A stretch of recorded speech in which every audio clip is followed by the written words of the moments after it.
Allahumma salli wa sallim ala Sayyidina wa maulana Muhammadin. Assalamualaikum warahmatullahi wabarakatuh. Alhamdulillahi wa syukrulillah, la hawla wa la quwwata illa billah. Ashhadu an la ilaha illallah wa asyhadu anna Muhammadan abduhu wa rasuluh. Allahumma salli ala Sayyidina Muhammad wa ala ali Sayyidina Muhammad. Sahabat YouTube yang dimuliakan Allah, riwayat tentang upaya pencurian jasad Rasulullah SAW banyak dinukilkan dalam buku-buku sejarah. Kejadiannya cukup banyak sekali, tetapi di antara yang masyhur adalah yang terjadi pada masa Sultan Nuruddin Mahmud Zangki pada tahun 1168 sampai 1174. Dikenal sebagai pahlawan Islam yang berhasil menghancurkan tentara salib dalam Perang Salib I bersama Salahuddin Al-Ayyubi.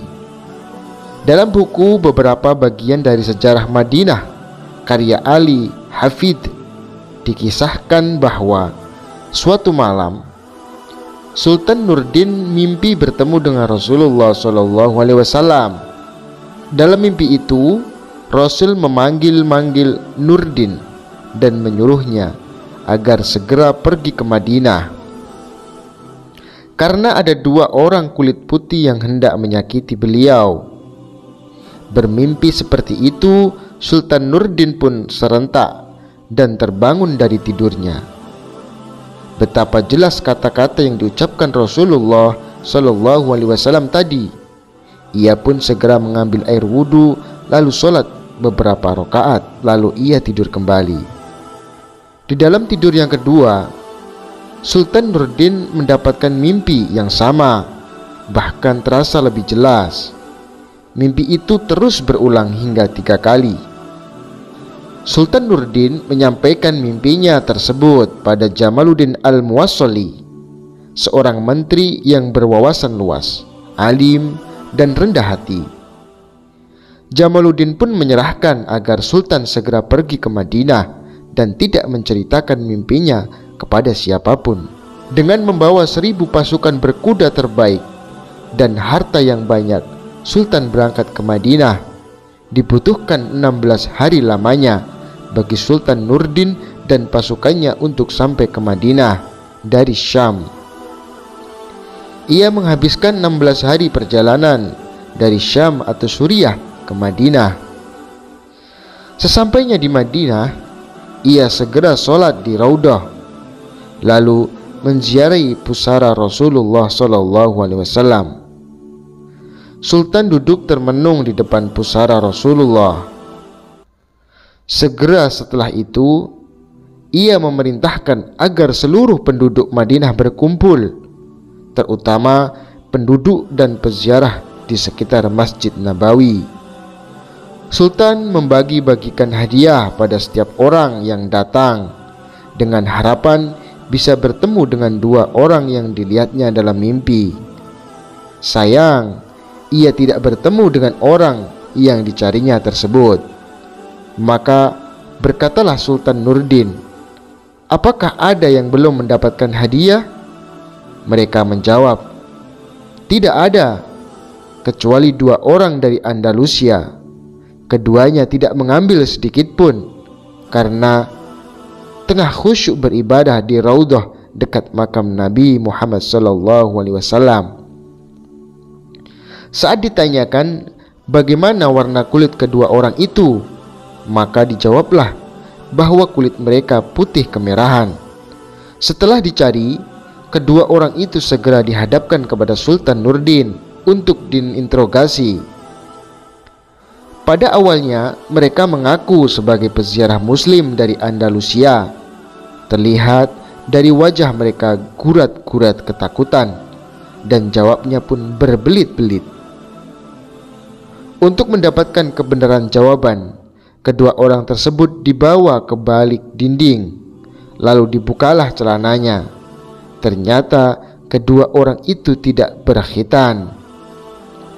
Setelah diinterogasi terus-menerus, keduanya mengaku bahwa mereka adalah tentara salib yang diutus oleh raja mereka untuk mencuri jasad Rasulullah Shallallahu Alaihi Wasallam.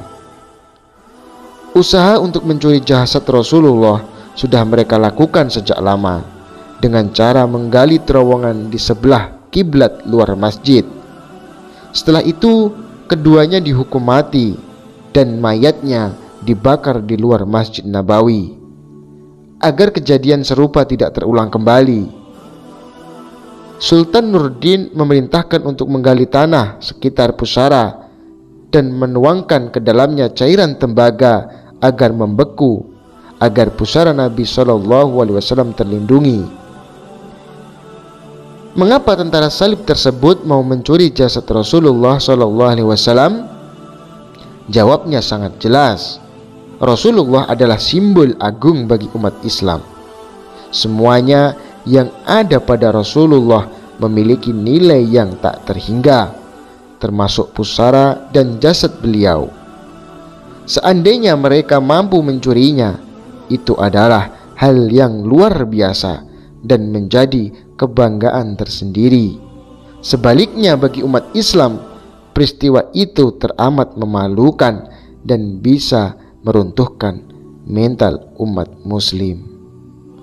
Sahabat YouTube yang dimuliakan Allah, itulah tadi sejarah cerita kisah pencurian jasad Rasulullah pada abad ke-11 yang digagalkan oleh Sultan Nurdin dan Salahuddin Al-Ayyubi.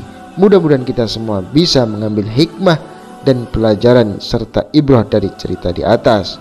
Kita sebagai umat muslim, alangkah baiknya jika kita senantiasa memperbanyak sholawat, bukti bahwasanya kita semua cinta kepada baginda agung Nabiuna Muhammad Sallallahu Alaihi Wasallam. Mungkin cukup sekian yang bisa kami sampaikan, kurang lebihnya mohon maaf. Usi nafsi wa antum bitaqwallah, wallahu muwafiq ila aqwamit thoriq. Syukran jazilan ala husni istimaikum wa ihtimamikum. Fanatamanna liqa'a fi anin ghaira ba'id insyaallah. Wassalamualaikum warahmatullahi wabarakatuh.